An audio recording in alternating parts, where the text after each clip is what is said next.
안녕하세요. 유태양 작가입니다. 중동 지역에서 최근 화제가 됐는데 한국에는 거의 안 알려진 경제 관련된 뉴스가 있어요. 제타타워 건설 재개 소식입니다. 이 제타타워라는 게 뭐냐면 무려 높이가 1km, 완공된다면 세계 최고 수준의 마천루 빌딩인데 그동안 공사가 중단되어 있다가 재개한다는 뉴스가 나왔는데 한국에서는 사실 이 뉴스가 제대로 알려지지 않았습니다. 검색해봐도 뭐 기사가 두세 개 정도 나오는데 아무래도 지금 중동 관련된 기자분들이 주로 기사 쓰는 게 윤석열 대통령의 사우디나 카타르 순방 그리고 이스라엘과 하마스 전쟁이다 보니까 이런 이슈에 다 매몰돼 버려서 이 뉴스가 상당히 상징적인 뉴스임에도 불구하고 그 제대로 된 의미라든지 배경 그리고 주변국들과의 맞춰놓는 경쟁 스토리 뭐 이런 것들이 되게 재밌는 백그라운드가 많은데 제대로 다뤄지지 않는 것 같았습니다. 그래서 오늘은 이 이야기에 대해서 말씀을 드리고자 합니다. 아까 말씀드린 제타타워에 대해서 잠깐 알아볼게요. 이 제타타워라는 건 사우디아라비아 최대의 경제도시 중 하나인 제타에 지어지는 타워입니다. 제타가 어디냐면은 요 지도상 여기 정도에 위치한 지역인데 우리로 치면 부산이랑 딱 비슷해요. 경제 중심지고 그다음에 좀 상대적으로 항구 도시이기 때문에 활기차고 그리고 도시 자체가 아무래도 올드하고 노후화됐다는 판단 안에 제타 신도시 개발 사업이 현재 진행 중이거든요. 이 제타타워라는 게 사실 지어지기 시작한 지는 벌써 10년 가까이 된 것 같습니다.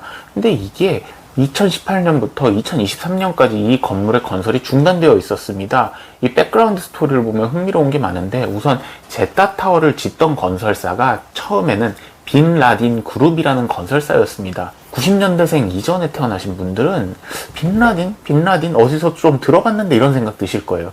자, 여러분이 떠올리는 그 이름이 맞습니다. 오사마 빈 라덴, 우리에겐 9.11 테러의 주범이자 알카에다의 수괴로 잘 알려진 인물이죠. 오사마 빈 라덴이 뭐 우리한테는 재벌집 막내 아들이다 뭐 이런 스토리를 잘 알려졌는데 이런 루머들이 다 사실이었습니다.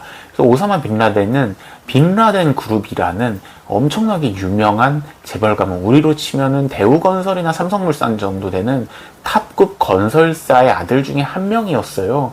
그런데 오사마 빈 라덴이 9.11 테러를 저지른 다음에 빈 라덴 그룹이 발칵 뒤집어졌죠. 왜냐면 오사마 빈 라덴이 테러범 이름에 대명사가 돼버리니까 그룹 이미지에도 먹칠을 했죠. 그래서 빈 라덴 그룹이 빈 라딘 그룹으로 이름을 바꿉니다. 빈 라딘 그룹은 이름을 바꾼 후에도 잘 나갔어요. 빈 라딘 그룹의 수장이 누구였냐면 오사마 빈 라덴의 이복형 바크르 빈 라덴이었습니다. 자, 근데 이 빈 라딘 그룹이 잘 나가다가 2017년에 그룹 자체가 해체될 위기에 몰립니다. 어떤 일이 벌어졌냐면 그 당시에 빈 살만 왕세자가 2017년 11월에 리츠칼튼 호텔에 자신을 반대하는 왕제라든지 왕자들의 측근 그리고 기업인, 정치가 전부 다 불러서 리츠칼튼 호텔에 구금하고 그 다음에 이 사람들을 고문하고 재산을 국고로 환수하면서 빼앗는 조치를 취했거든요. 대표적으로 이때 체포당했던 기업가 중에 하나가 빈 라딘 그룹의 총수였던 바크르 빈 라덴이었습니다. 그래서 이 사건 이후로 빈 라덴 그룹이 엄청나게 휘청거리고 또 빈 라덴 그룹이 주도해서 지금 이끌어가고 있던 제타타워 공사도 사실상 마비가 됐습니다.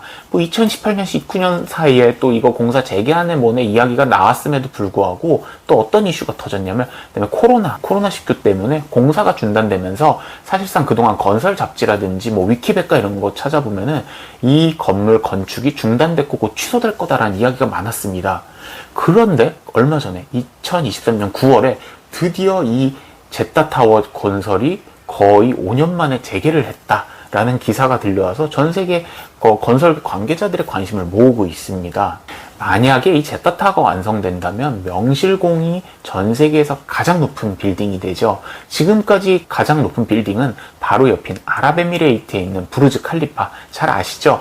부르즈 칼리파의 828m였는데 제타타워 같은 경우에 1km가 넘으니까 사상 최고 높이의 건축물이 되는 거겠죠.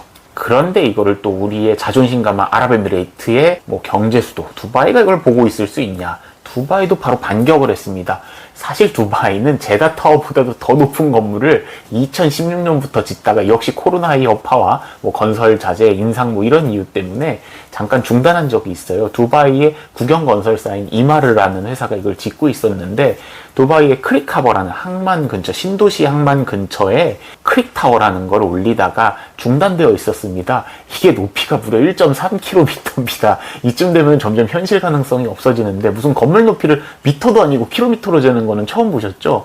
여튼 이 크릭타워가 1.3km고 이것도 한 2020년 전후부터 건설이 한동안 중단되어 있다가 이걸 공사를 재개하겠다고 역시 9월 정도에 발표했습니다. 사우디가 1km짜리를 다시 짓겠다고 하자 두바이도 옛날에 짓다가 그만둔 1.3km짜리를 짓겠다는 이런 경쟁. 얼핏 보면 유치해 보일 수 있는 자존심 경쟁인데 이 배경을 들여보면 재밌는 스토리가 있습니다. 우리가 아랍의 번영, 아랍의 뭐 개방성, 아랍의 부유함을 상징하는 도시를 항상 떠오르는 게 두바이잖아요. 근데 두바이가 아랍의 경제허브가 된 지 지금 한 20년 정도밖에 안 됐습니다. 그러면 그 전까지 아랍의 문화적 수도, 경제적 수도는 어디였냐? 1970년대에서 80년대 사이에는요, 문화적으로는 레바논, 그리고 레바논에서도 수도인 베이루트의 별명이 중동의 파리였고요. 또 쿠웨이트가 아랍 근처에 있는 외국계 회사들 본사를 유치하고 가장 많은 자금을 유치하고 있는 나라 중에 하나였습니다. 그런데 이 두 나라가 레바논 같은 경우는 레바논 내전이 터지면서 인재들이 다 외국으로 도망가 버렸고 쿠웨이트 같은 경우에도 1990년 걸프 전쟁으로 이라크군이 침공해 오면서 현지에 있던 기업들이 다 철수해서 외국으로 나가 버렸죠.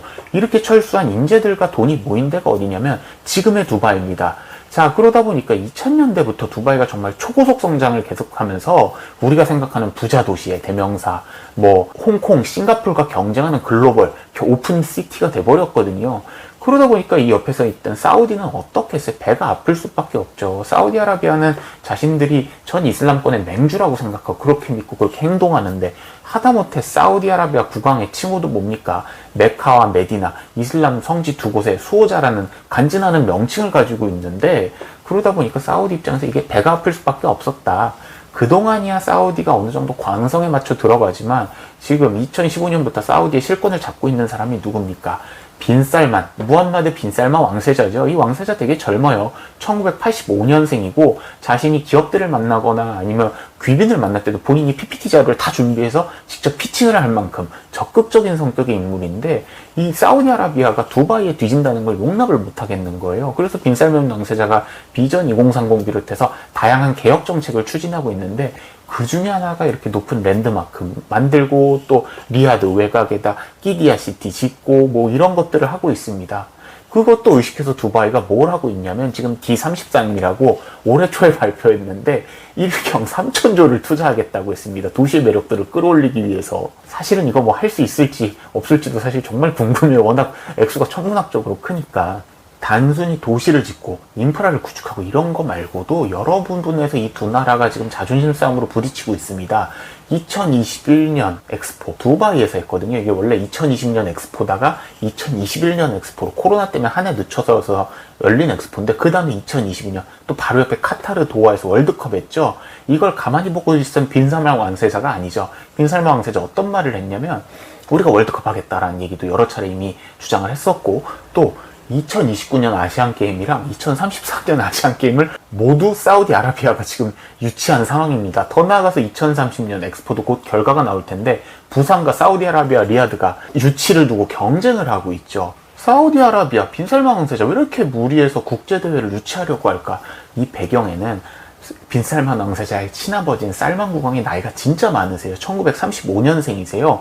그러다 보니까 살만 국왕이 지금 한국 나이로 70을 넘어서 80을 바라보고 계신 분이기 때문에 내일 당장 돌아가셔도 사실 이상하지 않은 분입니다. 그러다 보니까 빈살만 왕세자 어떤 생각하겠습니까? 아버지 돌아가시기 전에 내가 그럴듯한 국가행사 해서 내 위신도 좀 올려놓고 국가적으로 내 실력도 보여줘야겠다 이런 생각을 하죠. 더 나가서 2032년은 사우디아라비아의 건국 공식 100주년이에요. 사람들이 모두 추정하건대 이 사우디아라비아 공식 건국 100주년쯤에는 왕이 지금의 살만 국왕에서 빈살만 왕세자로 바뀌어져 있지 않을까라는 생각들을 많이 하는데 그러다 보니까 이 즈음에 해서 아까 말씀드린 아시안게임, 엑스포, 월드컵 이런 것들이 다 좀 갖추어졌으면 좋겠고 또 기념하는 의미에서 초고층 빌딩, 제타타워 같은 것도 완성되면 더 좋지 않을까라는 생각을 하고 있는 거죠. 두바이와의 경쟁의식 플러스 더 나아가서 왕자가 왕위를 계승하기 위해서 본인의 업적을 쌓을 필요가 있다라고 말씀드릴 수 있습니다.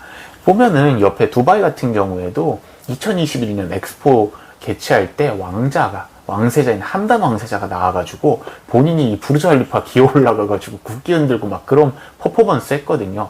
아랍에서는 왕족들이 국가 행사를 자신들이 주도하는 걸로 본인들의 정당성과 실력을 입증하는 그런 퍼포먼스를 보이는 게 일반화되어 있습니다.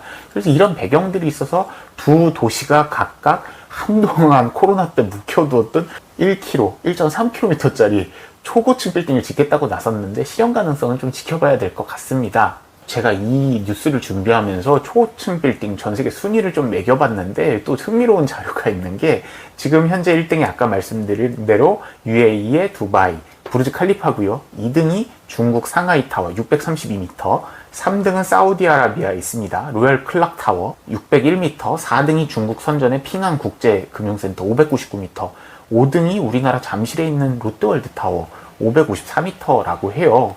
이게 근데 뭐 10등, 20등, 30등으로 내려오면 좀 재밌는 게 상위 랭크에 이슬람권 국가들, 아랍 국가들과 이슬람권 국가들이 대단히 많이 들어가 있습니다. 뭐 사우디아라비아라든지 UAE 같은 나라야 워낙 돈이 많으니까 그럴 수 있다고 치는데 잘 산다는 이미지가 있지도 않은 말레이시아 건물들도 한 22, 30건에 많이 들어가 있거든요. 가령 쿠알라룸푸르의 상징인 쌍둥이 빌딩, 페트로나스 타워라든지 이런 것들이 들어가 있는데 이슬람권 국가들이 상위권에 대단히 많은 것을 차지하고 있다. 이게 왜 그런가 한번 또 찾아보니까 또 재밌는 이야기가 있어요. 제가 예전에 한번 건축학과 교수님이랑 저녁을 한번 먹은 적이 있는데 그 교수님이 이런 말씀을 하시더라고요. 야, 유 작가, 건축만큼 그 나라의 역사 문화를 잘 반영하는 게 없다. 한국이 이 정도 잘 먹고 잘 사는데 제1롯데타워 정도 말고는 지금 왜 고층 빌딩이 없는지 아냐? 이러고 물어보시더라고요. 그래서 잘 모르겠는데요 라고 말씀드렸더니 이 교수님이 원래 우리나라는 고층 빌딩 짓는 문화가 조상 대대로 없었다는 거예요. 왜냐면 우리가 온돌로 보온을 하잖아요. 그러다 보니까 온도를 위층에 올리기가 어려워서 우리는 2층, 3층 건물을 조상 대대로 잘 안 지었고 여기에 뭐 서울의 그 고층 규제라든지 용적률 규제 뭐 이런 것까지 맞물려서 우리나라는 고층 빌딩이 거의 있을 수가 없다. 그러면 이슬람권에서는 왜 이렇게 고층 빌딩을 지어댈까? 이것도 역사적, 문화적 맥락에서 한번 이해해보자면 이런 추측이 가능할 것 같습니다. 이슬람 사원을 보면요. 옆에 미나르 혹은 미나레트라고 부르는데 이렇게 쭉 엄청 긴 타워들 3-4개씩 세워놓은 거 보실 수 있을 거예요. 이게 뭐냐면 이슬람교에서는 신도들이 하루에 5번 기도를 해야 되거든요.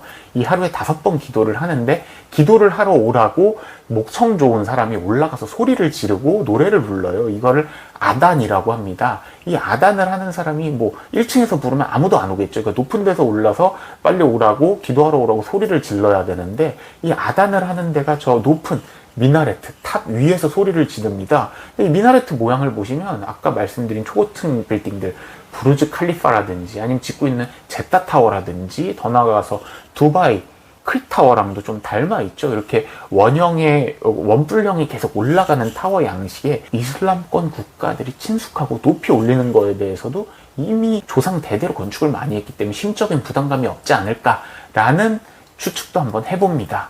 이런 것들 저는 이런 랜드마크 보는 게 취미여서 사실은 그러고 중동 상당히 자주 왔다 갔다 하니까 이런 랜드마크 올라가는 게 기대도 되고 즐겁기도 합니다. 저희 집이 또 여기 두바이 크리타워 바로 옆에 있거든요. 그래서 기대 많이 하고 있는데 그런데 하나 우려되는 게 있습니다. 이 동영상 보시는 분들도 아마 들어보셨을 것 같아요. 스카이 스크레이퍼의 저주, 마천루의 저주라는 거 들어보셨죠? 이런 고층 빌딩들만 지으면 어떤 일이 벌어지더라?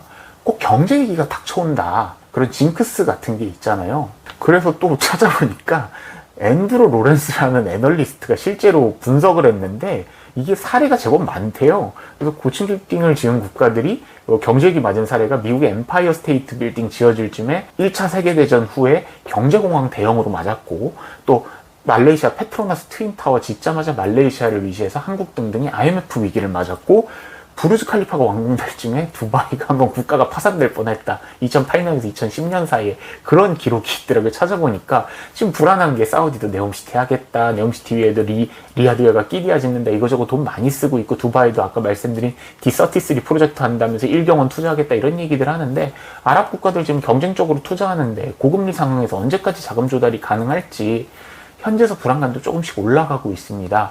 그래서 이번에 마천루의 저주가 좀 들어맞지는 않았으면 좋겠습니다. 오늘은 두바이와 사우디의 고층 건물로 맺어진 자존심 대결에 대해서 알아보았습니다. 이 건물들 저 개인적으로도 관심이 많아서 계속 지켜보고 있으니까 제가 계속 업데이트 해드릴게요. 재밌게 보셨다면 구독, 알림 설정, 좋아요 부탁드리겠습니다. 유 작가였습니다. 시청해주셔서 감사합니다.